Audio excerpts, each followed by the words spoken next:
नमस्कार प्रेक्षकांनो, या मालिकेच्या आजच्या जबरदस्त भागामध्ये आपलं स्वागत आहे.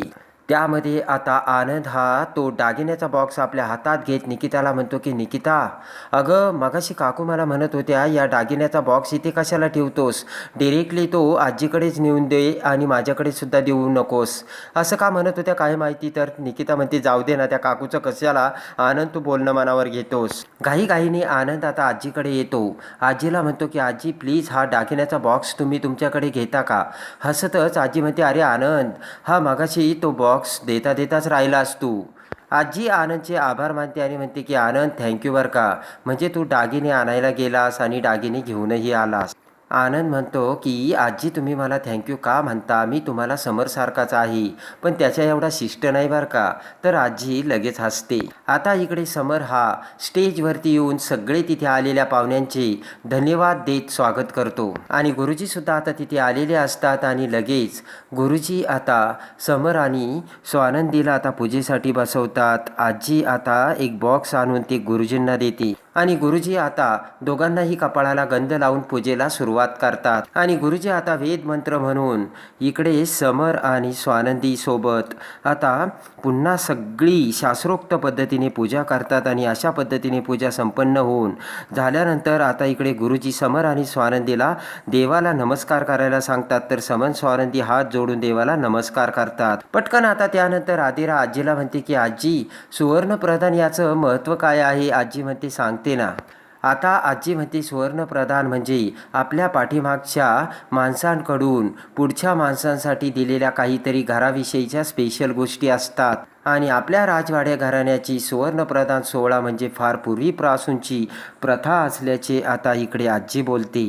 प्रत्येक वेळेस दिलेले दागिने पुढच्या पिढीला वारसा हक्काने पुढे पुढे सरकवत जायचं असे या सोहळ्याचं महत्त्व असल्याचे आजी सांगते. आजी म्हणते की सोन्याला आपण लक्ष्मी मानतो आणि आपल्या घरामधील लक्ष्मीला सुद्धा आपण लक्ष्मीच मानतो. आजी म्हणते एका अर्थाने एका पिढीने दुसऱ्या पिढीवर टाकलेला हा विश्वास आहे आणि तेच विश्वासाने जपून पुढे पुढे वाढवत न्यायचं असे आजी सांगते आणि यामुळेच माणसांना जवळ आणणारी एक छानशी प्रथा असल्याची आजी आता सगळ्यांना सांगते. आजी म्हणते माझ्या पिंट्याला अगदी गुणी बायको मिळाल्यामुळे अगदी आनंदाने हा सुवर्णप्रधान सोहळा मी आज साजरा करत आहे आणि त्या सोहळ्याचं महत्त्व सांगता क्षणी सगळेजण टाळ्या वाजवतात. आता आजी म्हणते की ही दागिने म्हणजे राजवाड्यांच्या घरातील बायकांचं कर्तृत्व आहे बरं का. आता आजी म्हणते की हा जो दागिने आज मी स्वानंदीला देणार आहे तो दागिना म्हणजे 100 वर्षापूर्वीचा दागिना आहे आणि आपल्या घराण्यामध्ये जेव्हापासून हा दागिना आला तेव्हापासून या दागिन्याला आपण जपत आलोय असे आता आजी सांगत असते आणि मलिका ते बोलणं ऐकत असते आणि समरला आता आजी सुवर्णप्रधान सोहळा आपण सुरू करत असल्याचे सांगताच समर आणि स्वानंदी उठून बसतात आणि त्यानंतर आता आदिराला बोलावता क्षणी आदिरा पुढे येऊन स्वानंदीची ओटी भरते आणि त्यानंतर आदिरा आता तिने आणलेला तो एक राजवाड्यांच्या घरातील दागिना घेते, त्याला हळदी कुंकू लावते आणि तो दागिना आता आदिराने स्वानंदीच्या हातामध्ये सुपूर्त केलेला असतो आणि प्रेमाने आदिरा स्वानंदीला मिठी मारते आणि त्यानंतर इकडे निकितासुद्धा आता दुसरा राजवाड्यांचा दागिना आदिराला देते आणि पटकन स्वानंदीचा किस घेते आणि त्यानंतर आता पुढचा दागिना स्वानंदीला देण्यासाठी अर्पिता स्टेजवर येते आणि त्या दागिन्याच्या बॉक्समध्ये बघताच अर्पिता म्हणते अगं आजी आपला पारंपरिक दागिना देण्यासाठी या बॉक्समध्ये तो दागिनाच नाही येते. ऐकताच स्वानंदी समर सगळेजण आजी सकट आता अर्पिताकडे बघतात. आता ते ऐकताच इकडे अंशुमन त्याच्या माणसाला म्हणतो की मॅच आता सुरू झाली बरं का, बॅट घेऊन तू आता तयार राहा. आता समर म्हणतो की असा हार कुठे जाणार आहे, त्यातच असेल. आजी म्हणते असं कधीच होणार नाही आणि झालंसुद्धा नाही. आता मलिका उठून उभा राहत आजीला म्हणते आजी आई तुम्ही टेन्शन घेऊ नका, आप्पी तू नीट बघायचं ना असेल ना त्यात दागिना, आण बरं ते इकडे. आणि मलिकासुद्धा दागिना बघू लागते आणि मलिकासुद्धा आता त्यांच्याकडे बघत म्हणते आई हा हार खरंच नाही आहे हो. मलिका म्हणते की आई आपला हा पारंपरिक मोठा हार होता तो खरंच नाही आहे. सगळेजण आता काळजीत पडतात. आता मलिका आनंदकडे बघते आणि म्हणते तुम्हीच गेला होतात ना आनंद हार आणायला. आनंद म्हणतो हो, म्हणजे मी त्यावेळेस सगळेच दागिने घेऊन आलो, सगळे चेकसुद्धा केले होते. मल्लिका म्हणते की तू चेक केलं म्हणल्यावर सोनाराने तो हार दिलाच असेल ना? तर आनंद म्हणतो हो. मल्लिका म्हणते मग दुकानात फोन करून विचारायचं का? विचार करत आनंद म्हणतो की मला सुद्धा काही कळत नाहीये. म्हणजे मला लिस्ट दिली ना, ती सगळी मी चेक केली आणि त्यानुसार सगळे दागिने आणलेत आणि त्यामध्ये हार पण होता. मल्लिका म्हणते मग आता कुठे गेला? तर आनंद म्हणतो त्याच बॉक्समध्ये असेल. आणि तो मोकळा बॉक्स आता मल्लिका आनंदला दाखवत म्हणते बॉक्समध्ये तर नाहीये ना, बघ ना आनंद. तर सगळेजण उठून उभा राहतात. तिथे आलेली सगळी आपटेष्ट पाहुणे मंडळी आता चर्चा करायला सुरुवात करतात. आजी म्हणते मी स्वतः सगळे दागिने पॉलिश करायला दिले होते.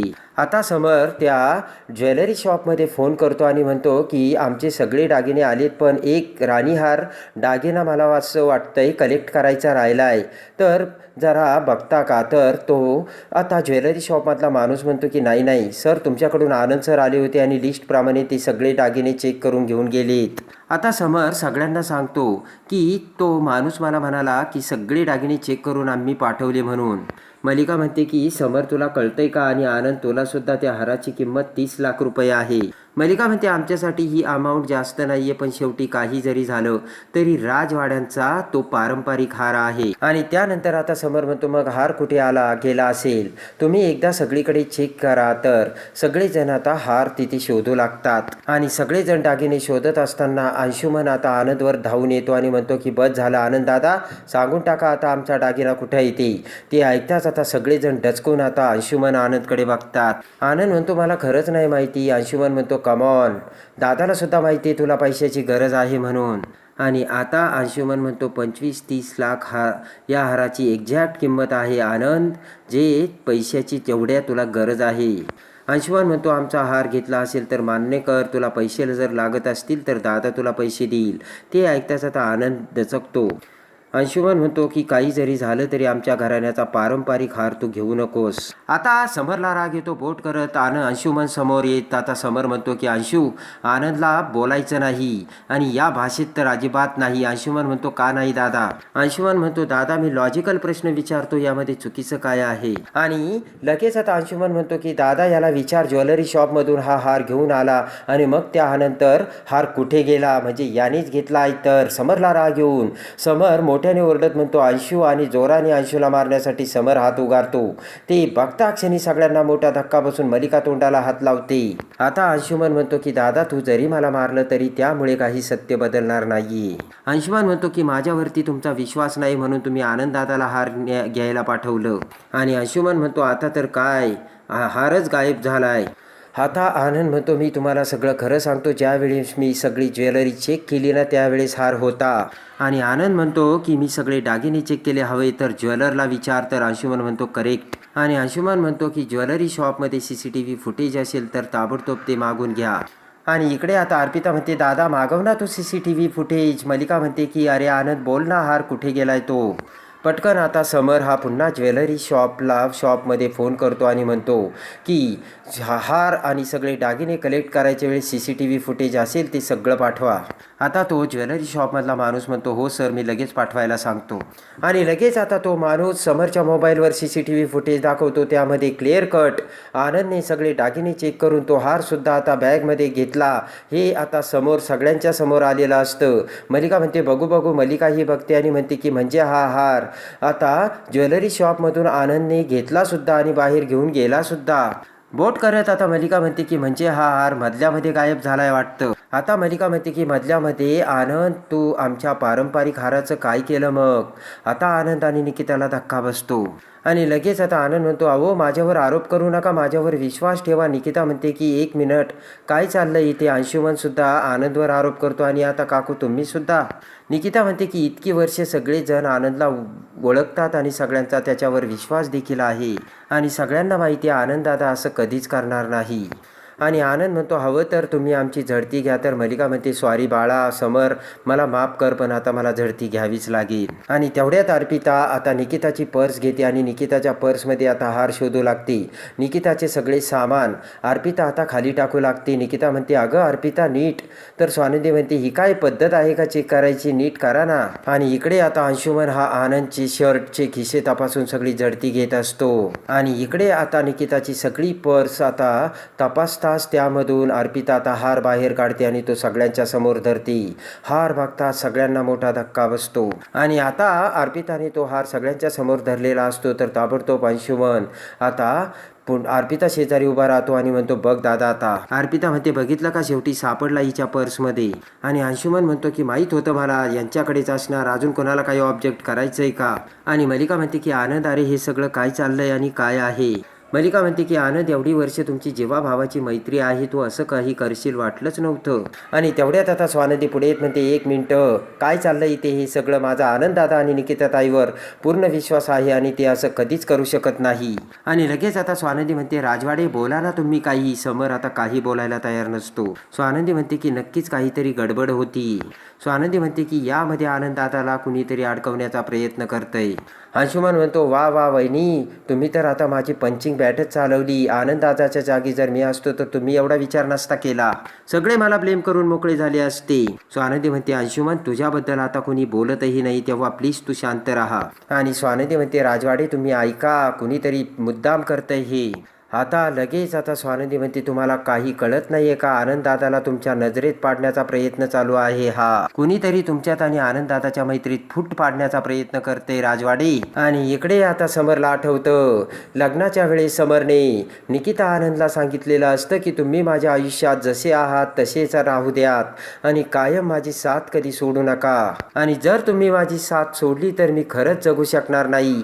हे आपण कसं आता निकिता आणि आनंदला सांगितलं हे समरला आठवतं. आणि माझी जबाबदारी मी तुमच्या दोघांवर सोपवली. मला तुम्ही दोघेही आयुष्यभर हवे आहात हे आता आपण कसे निकिता आणि आनंदला सांगितलं हे समरला आठवतं.